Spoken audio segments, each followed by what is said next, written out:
And yung advice and encouragement, ito guys, learn new skills, no? Learn new skills. Walang limit, walang age limit sa pag-aaral. Mga kapiksi, invest in yourself. Mag-aral kayo, payabungan nyo yung kaalaman nyo.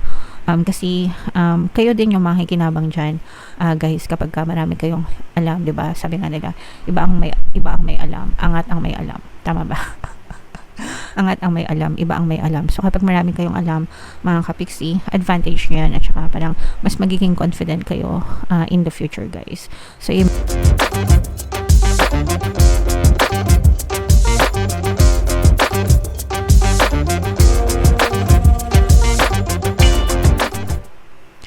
hello guys, hello Taurus, welcome back to Pinay Pixie Tarot. Ang pamagat ng episode natin for tonight is monthly check-in para ngayong November, guys, para sa Taurus, Sun, Moon, Rising sign, and Venus.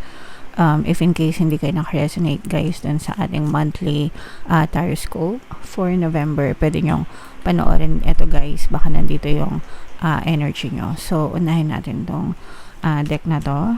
Tingnan natin yung mga mensahe sa inyo, Taurus. So yung first message, guys, meron tayong distorted masculine energy. So lahat tayo, guys, meron tayong masculine and feminine energy. So yung masculine energy, yun yung pagiging malakas natin, strong, matapang, courageous. And yung feminine energy naman, yun yung pagiging soft, maunawain, mapagpasensya, maalaga, maaruga, no? Sa inyong feminine side. So pag sinabing distorted masculine, guys, ibig sabihin yung opposite yung nararamdaman natin. So imbis na strong and matapang tayo, nagiging weak and fearful, no? Pag sinabing weak, mahina, no? Pwedeng pinanghihinaan kayo ng loob, pwedeng natatakot kayo, may kinakatakutan, ganyan, nalalambot, walang masyadong drive or motivation. So for some of you, guys, maaring nakaka-experience kayo ng ganong klaseng energy, and okay lang yan, guys, kasi hindi naman tayo mga perfect na tao, no? May mga times na nakaka-experience din tayo ng down times, mga kapiksi. So ipahinga nyo lang yan, guys. Magpahinga lang kayo and relax, no? Relax, retreat, kumbaga, meditate and contemplate, pahinga, no? Don't be too hard on yourself, and magiging ma-okay din kayo, Taurus. Alright? So inyong first message for you. Another message, guys. For some of you, guys, maaaring nagkakaroon kayo ng spiritual awakening. So this will not resonate with all, guys, but if you feel like this is resonating with you, then the message is for you. Okay lang yon, guys, kasi lahat naman tayo ay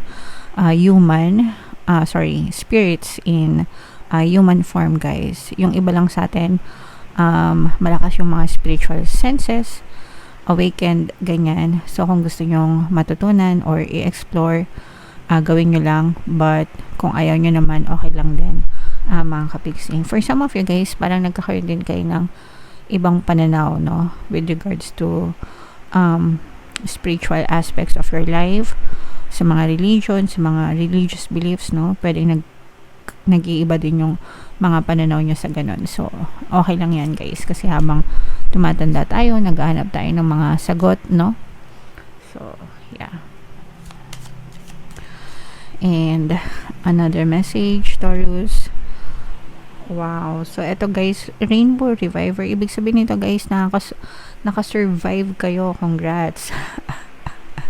Nakasurvive kayo, guys, sa mga hamon ng buhay, sa mga pagsubok and challenges, and nakaka-recover na kayo.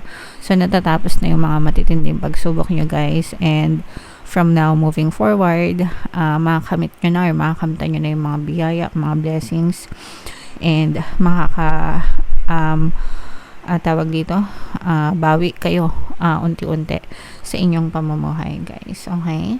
Alright, so i-mind nyo na yan, mga pagbawi na yan, pagbangon, recovery, Taurus. So shuffle natin to, guys. Hanapin natin yung energy ng Taurus habang sinashuffle ko to. panoorin nyo muna guys yung video natin regarding sa ating paano mag-manifest ng abundance video course. Kapiksi, sawa ka na ba sa mga struggles at hirap sa buhay mo? Masipag ka ba at masikap sa buhay ngunit hindi ka pa rin umaasenso? Ilang beses ka na bang nag-attempt magnegosyo at mag-invest pero palagi ka pa rin nalulugi? Sa pagkakataon na ito ay maaaring may subconscious beliefs ka na nagiging balakid sa iyong pag-unlad at pagyaman. Introducing, paano mag-manifest ng abundance video course. Dito ay matututunan mong ma-overcome ang mga balakid mo para tuluyan ka ng umunlad, umasenso, sumagana, maging matagumpay, successful at maswerte sa iyong kabuhayan, pera, trabaho, negosyo sa lapi at kaperahan ng bonggang-bongga. Dali, mag-send na ng email sa pinoypixie@gmail.com at simulan na ang iyong pagyaman ngayon. Alright, so sa lahat ng gusto mag-avail ng course guys, naka-flash sa screen nyo. Una, meron tayong paano mag-manifest ng abundance video course, paano mawala ang third party, at magkaroon ng harmonious na relationship, and paano pabalikin si ex revised breakup. Sa mga interesado guys, mag-send lang kayo ng email sa pinoypixie@gmail.com. And sa mga naghahanap ng pampaswerte guys, Aventurin tsaka Citrino, recommended ko, makikita nyo yung mga links sa description box guys. So, Taurus, kayo ay represent ng Queen of Pentacles. Kung ano na lang yung makaresonate sa inyo guys, take that message kasi hindi lahat ng mensahe ay mag-resonate sa inyo. So, yung current self nyo guys, for some of you, mga kapiksi, maaari kayo nagkakaroon ng conflict sa ibang tao or maaaring nagkakaroon kayo ng conflict sa sarili nyo. Yung mga conflict dun sa mga bagay na gusto nyo, no? So, ibig sabihin, parang meron ka mga bagay na gusto, tas hindi ka pa sigurado or hindi mo pa mawari kung yun talaga yung gusto mo, nalilito ka pa, may confusion, hindi ka pa sure, hindi ka pa sigurado. So may mga ganong hanash kayo sa inyong isipan, Taurus. And yung theme of the month nyo guys, parang gusto nyo lang mag-chill, gusto nyo lang munang mag-relax, ayaw nyo munang masyadong i-pressure yung sarili nyo guys tungkol dun sa mga bagay na gusto nyo gawin. Kumbaga, gusto nyo i-consider yung mga options, gusto nyo maging open kayo sa lahat ng mga options or mga choices na meron kayo sa paligid nyo, so hindi nyo masyadong pinipressure yung sarili nyo, Taurus. And yung key goal na gusto nyong i-pursue, mga kapiksi, for some of you, parang gusto nyo na rin lumagay sa tahimik guys, lalo na kung in a relationship kayo, tapos matagal na kayo ng jowa mo, mga ilang taon na, tapos parang gusto mo na mag-settle down, mga kapiksi, ibig sabihin gusto mo na magsama kayo or mag-asawa kayo, ganyan. Pero may ganun kang mga plano, may mga ganun kang wants, pero I'm sensing na yung iba sa inyo parang hindi pa rin ready, no? Parang ganun, hindi pa rin ready. So tingnan natin guys. Ito yung mga obstacle na kailangan yung ma-overcome guys. Ito yung energy ng manloloko, cheater, cheating, betrayal, backstabber, mga kapigsi. So, kailangan mo mag-ingat sa mga tao na to guys. Kahit sa love life, mga kapiksi. Kasi, it's okay to settle down. Pero, paano kung merong history yung person mo na cheater siya or manloloko, diba? So, wag mo nang hayaan na mag-settle ka sa kanya kung alam mo naman na manloloko siya kasi hindi mo deserve yun. Kung nagagawa niya naman lokohin ka na hindi pa kayo mag-asawa, what more pag mag-asawa na kayo, diba? So, but aside from that, even outside sa relationship, mag-ingat kayo sa mga manloloko, mga kapiksi. Okay? And wow, so yung major accomplishment nyo, ito guys, nararamdaman natin yung pagiging independent nyo, no? Parang meron kayong i-establish on your own, independently. So, let's say, baka gusto mo magnegosyo, no, ng sarili mo, gusto mong mag-content creator, or basta anything na gagawin mo on your own, mga kapiksi. So, yun yung magiging major accomplishment nyo. Yung iba guys, I'm sensing na parang magbubukod na rin kayo ng bahay. Kunwari, matagal ka nang nakatira sa magulang mo, tapos this time around parang magsosolo ka na, solo living, ganyan. So you will try things on your own. Yun yung ibig sabihin nito, mga kapiksi. Kahit anong aspeto ng buhay guys. What to avoid guys, iwasan yung mag-overthink, mag-overplanning. Iwasan nyo yung puro isip pero hindi naman kumikilos, hindi naman umaaksyon. nag, for some of you guys, maaring nagiging biktima din kayo ng analysis paralysis. Kaya kayo nagkakaroon ng confusion, no? Kasi 'di ba sabi ko kanina, maaari kayo nagkakaroon ng conflicting thoughts, confusion mga kapiksi dahil sa pagiging overthinkers nyo guys. So yun yung kailangan nyong iwasan mga kapiksi. And yung kailangan nyong i-embrace, so kailangan nyong i-embrace guys yung collaboration or working with other people mga kapiksi. It's okay na maging independent guys, no? But it's also okay to work with other people na magsusupport sa pagiging independent mo guys. Kasi if sabi nga nila, if you want to go fast, do it alone. But if you want to go far, do it with other people. Kasi iba talaga yung nagagawa guys kapag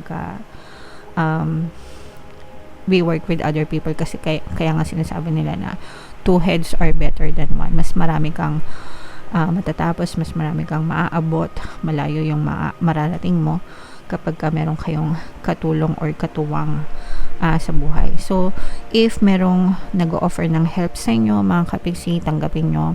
And kung kailangan nyo naman ng tulong, let's say, gusto mo magnegosyo, di ba? Kailangan mo ng tulong sa ibang tao, huwag kayong mahiyang manghingi ng tulong sa kanila.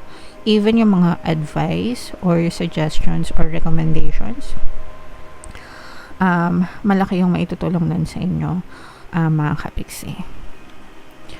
And where to find support guys, eto for some of you, right now parang walang masyadong susuporta sa inyo kundi yung sarili nyo rin, mga kapiksi. So and parang part ito ng iyong growth process, no? Yung pagiging independent mo. So parang natututo din kayong tumayo guys sa sarili nyong mga paa. And yung advice and encouragement, ito guys, learn new skills, no? Learn new skills. Walang limit, walang age limit sa pag-aaral. Mga kapiksi, invest in yourself. Mag-aral kayo, payabungan nyo yung kaalaman nyo. Kasi kayo din yung makikinabang dyan, guys, kapag marami kayong alam, 'di ba? Sabi nga nila, iba ang may alam, angat ang may alam. Tama ba? Angat ang may alam, iba ang may alam. So kapag marami kayong alam, mga kapiksi, advantage nyo yan, at saka parang mas magiging confident kayo in the future guys. So embrace nyo yung mga bagong kaalaman, mga bagong karunungan. Alright? So, yan yung reading nyo. Taurus, comment down below if feeling nyo nakaresonate kayo dyan sa reading na yan. Ito yung ating 2026 kapalaran, guys. Panoorin nyo na. Ito naman yung ating success stories ng paano mag-manifest ng abundance video course. Click here to subscribe, guys. Thank you for liking, sharing, and subscribing. See you next time. I love you all. Have a nice day. Bye-bye.